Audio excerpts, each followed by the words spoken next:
নমস্কাৰ মই এপলিনা টাইমিতলৈ স্বাগতম জনাইছো আৰু এই মুহূৰ্তত এটা বিশেষ গুৰুত্বপূৰ্ণ খবৰ লৈছো ৰাজ্য চৰকাৰে এতিয়া চৰকাৰী মাটি বেদখল মুক্ত কৰিবলৈ ৰাজ্যৰ প্ৰান্তে প্ৰান্তে চলাইছে উচ্ছেদ অভিযান কিন্তু এই উচ্ছেদত খিলঞ্জীয়াই ভূমি হেৰুৱাব লগা হৈছে নেকি যদি খিলঞ্জীয়াই ভূমি হেৰুৱাব লগা হৈছে তেনেহলে খিলঞ্জীয়াৰ সেই ভূমি প্ৰদান কৰিব ৰাজ্য চৰকাৰৰ তৰফৰ পৰা তাৰ বাবে তেওঁলোকে আবেদন কৰিব লাগিব বসুন্ধৰাত কোৰ্ট আৰু তেওঁলোকে কিদৰে আবেদন কৰিলে এই ভূমি লাভ কৰিব সেই সন্দৰ্ভত জনাইছে ৰাজ্য চৰকাৰৰ তৰফৰ পৰা লৈছে এই মুহূৰ্তত টাইমিটৰ দৰ্শকৰ বাবে জৰুৰী খবৰ কোনো খিলঞ্জীয়াই ভূমি হেৰুৱাইছে নেকি যদিহে কোনো খিলঞ্জীয়াই ভূমি হেৰুৱাইছে তেতিয়া চিন্তা কৰিব নালাগে চৰকাৰে ভূমি দিব সকলো খিলঞ্জীয়াই পাব 9 বিঘাকৈ ভূমি ৰাজ্য চৰকাৰৰ তৰফৰ পৰা খিলঞ্জীয়াক ভূমি দিব এতিয়া ৰাজ্য চৰকাৰে ইতিমধ্যে বৃহৎ ঘোষণা কৰিছে এই সন্দৰ্ভত কিদৰে আৰু কোট কৰিব আবেদন ভূমি লাভ কৰিবলৈ তেওঁলোকে কোট কিদৰে আবেদন কৰিব চৰকাৰে কৰিছে এটা বিশেষ ঘোষণা খিলঞ্জীয়া লোকৰ উচ্ছেদক লৈ ৰাজ্য চৰকাৰে মন্তব্য কৰিছে যদি কোনো খিলঞ্জীয়াই ভূমি হেৰুৱাইছে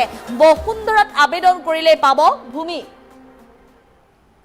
বসুন্ধৰা 3.0 পৰ্টেলত গৈ কৰিব লাগিব আবেদন 3.0 পৰ্টেলত গৈ আবেদন কৰিব লাগিব ভেটিৰ বাবে এবিঘা ভূমি আৰু খেতিৰ বাবে লাভ কৰিব 8 বিঘাকৈ ভূমি মুঠতে 9 বিঘা ভূমি লাভ কৰিব খিলঞ্জীয়াই উচ্ছেদ সন্দৰ্ভতো প্ৰতিক্ৰিয়া প্ৰকাশ কৰিছে মন্ত্ৰী ৰণোজ পেগুৱে বেদখলীকৃত ভূমিত চৰকাৰে ন্যায়সংগতভাৱে উচ্ছেদ চলাইছে যেহেতু ৰাজ্য চৰকাৰে বেদখল মুক্ত কৰিবলৈ ওলাইছে চৰকাৰী ভূমি বেদখলকাৰীক উচ্ছেদ কৰিবলৈ যাওঁতে খিলঞ্জীয়াও উচ্ছেদ হৈছে 200ৰো অধিক পৰিয়ালৰ ভিতৰত 19টা খিলঞ্জীয়া পৰিয়াল উচ্ছেদ হ'ব পাৰে কিন্তু খিলঞ্জীয়া পৰিয়ালসমূহক উচ্ছেদ চলালেও চৰকাৰে পুনৰ ভূমি প্ৰদান কৰিব কোট কিদৰে ভূমি প্ৰদান কৰিব সেই সন্দৰ্ভতো ৰাজ্য চৰকাৰৰ তৰফৰ পৰা ব্যৱস্থা গ্ৰহণ কৰা হ'ব কিন্তু তাৰ বাবে প্ৰতিগৰাকী খিলঞ্জীয়া লোকে আবেদন কৰিব লাগিব বসুন্ধৰাত 3.0ৰ জৰিয়তে ৰাজ্যৰ প্ৰতিগৰাকী জনসাধাৰণৰ প্ৰতিটো ভূমিৰ সমস্যা দূৰ কৰিবলৈ ব্যৱস্থা গ্ৰহণ কৰি আহিছে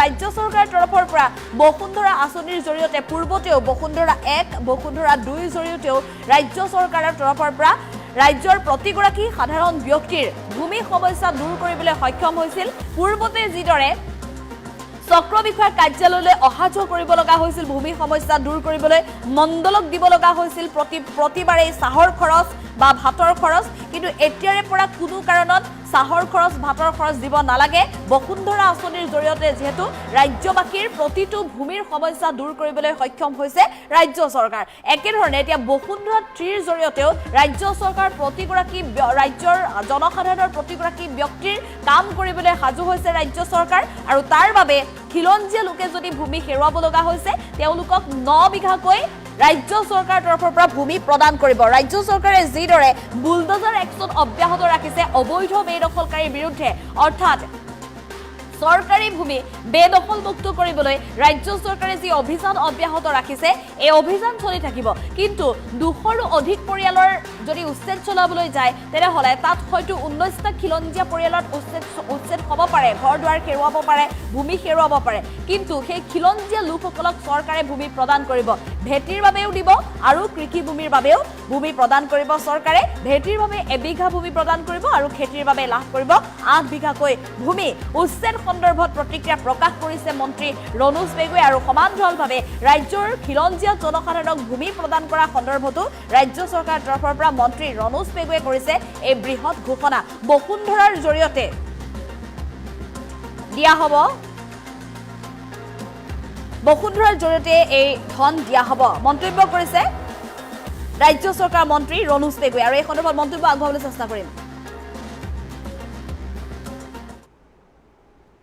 সেই মাটিখিনি আছিল পিজিআৰ ভিজিআৰ মাটি গতিকে সেই মাটিখিনি কাকো আবণ্টন দিয়া হোৱা নাই সেইখিনি সংৰক্ষিত ভূমি সেই সংৰক্ষিত ভূমিত এছাম লোকে বেদখল তেওঁলোকে কৰিছে আৰু সেই বেদখল চৰকাৰে ন্যায়সংগতভাৱে উচ্ছেদ কৰিছে আৰু উচ্ছেদ কৰিবলৈ যাওঁতে আমি তাত কেতিয়াবা থলুৱা মানুহ খিলঞ্জীয়া মানুহো বেদখলকাৰীসকলৰ মাজত আছিল তেওঁলোকো উচ্ছেদিত হৈছে গতিকে 200 কিমানটা পৰিয়াল তাত উচ্ছেদিত হৈছে তাৰ ভিতৰত 19টা পৰিয়াল খিলঞ্জীয়া পৰিয়ালো উচ্ছেদিত হৈছে তাৰ অসম চৰকাৰৰ এটা ভূমি নীতি আছে মিছন বসুন্ধৰা আছে য'ত খিলঞ্জীয়া যিসকল ভূমিহীন লোক তেওঁলোকক ভূমি আবণ্টন দিয়াৰ নীতি আছে। তেওঁলোকে ভেটি মাটিৰ কাৰণে প্ৰায় 1 বিঘা খেতি মাটিৰ কাৰণে 8 বিঘা। মই ভাবো তেওঁলোকে মিছন বসুন্ধৰাত আবেদন কৰিলে চৰকাৰে তেওঁলোকক সেই ভূমি তেওঁলোকক কোনো স্থানত ভূমি আবণ্টন দিব। ক'ৰবাত খিলঞ্জীয়া এজন উচ্ছেদিত হৈছে, অখিলঞ্জীয়া 20 জন তাৰ লগত উচ্ছেদিত হৈছে। এতিয়া এজনৰ নাম লৈ পেলাই 19 জনক সুৰক্ষা দিয়া নীতিটো কেতিয়াও গ্ৰহণযোগ্য হ'ব নোৱাৰে। মুঠ কথাটো হ'ল যে সেই মাটিখিনি সংৰক্ষিত মাটি, সেই সংৰক্ষিত মাটিত বেদখলকাৰী আছিলে, বেদখলকাৰীৰ ভিতৰত বিভিন্ন জনগোষ্ঠীৰ মানুহ আছিলে আৰু গতিকে বেদখল উচ্ছেদ হৈছে। খিলঞ্জীয়া কোনো লোক ভূমিহীন হয় তেওঁলোকে নীতি নিয়মৰ ভিতৰত মিছন বসুন্ধৰাত তেওঁলোকে আবেদন কৰিলে চৰকাৰে তেওঁলোকক মাটি দিয়াৰ ব্যৱস্থা কৰিব। সেই মাটিখিনি আছিল PGR VGR মাটি। গতিকে সেই মাটিখিনি কাকো আবণ্টন দিয়া হোৱা নাই, সেইখিনি সংৰক্ষিত ভূমি। সেই সংৰক্ষিত ভূমিত এছাম লোকে বেদখল তেওঁলোকে কৰিছে আৰু সেই বেদখল চৰকাৰে ন্যায়সংগতভাৱে উচ্ছেদ কৰিছে। আৰু উচ্ছেদ কৰিবলৈ যাওঁতে আমি তাত কেতিয়াবা থলুৱা মানুহ, খিলঞ্জীয়া মানুহো বেদখলকাৰীসকলৰ মাজত আছিল, তেওঁলোকো উচ্ছেদিত হৈছে। গতিকে 200 কিমানটা পৰিয়াল তাত উচ্ছেদিত হৈছে। তাৰ ভিতৰত 19টা পৰিয়াল খিলঞ্জীয়া পৰিয়ালো উচ্ছেদিত হৈছে। তাৰ অসম চৰকাৰৰ এটা ভূমি নীতি আছে, মিছন বসুন্ধৰা আছে, য'ত খিলঞ্জীয়া যিসকল ভূমিহীন লোক তেওঁলোকক ভূমি আবণ্টন দিয়াৰ নীতি আছে। তেওঁলোকে ভেটি মাটিৰ কাৰণে প্ৰায় 1 বিঘা খেতি মাটিৰ কাৰণে 8 বিঘা। মই ভাবো তেওঁলোকে মিছন বসুন্ধৰাত আবেদন কৰিলে চৰকাৰে তেওঁলোকক সেই ভূমি তেওঁলোকক কোনো স্থানত ভূমি আবণ্টন দিব। ক'ৰবাত খিলঞ্জীয়া এজন উচ্ছেদিত হৈছে, অখিলঞ্জীয়া 20 জন তাৰ লগত উচ্ছেদিত হৈছে। এতিয়া এজনৰ নাম লৈ পেলাই 19 জনক সুৰক্ষা দিয়া নীতিটো কেতিয়াও গ্ৰহণযোগ্য হ'ব নোৱাৰে।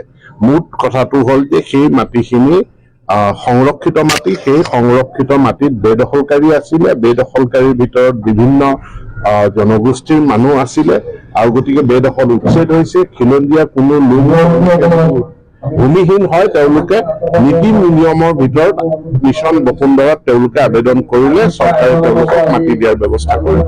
সেই মাটিখিনি আছিল PGR VGR মাটি।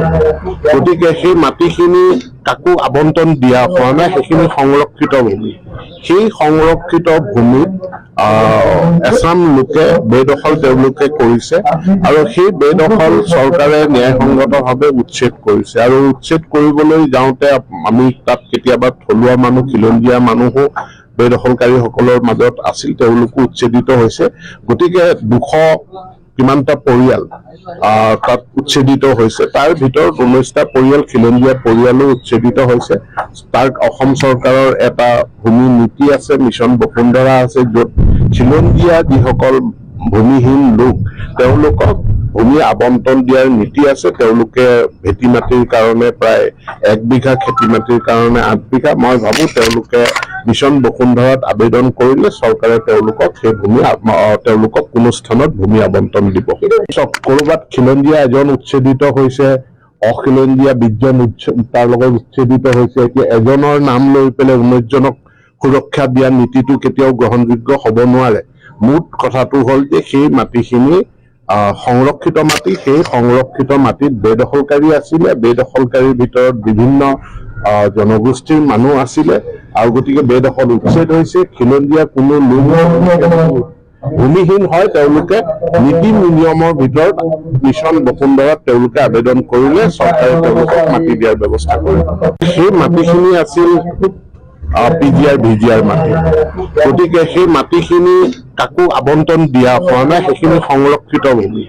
সেই সংৰক্ষিত ভূমিত এছাম লোকে বেদখল তেওঁলোকে কৰিছে আৰু সেই বেদখল চৰকাৰে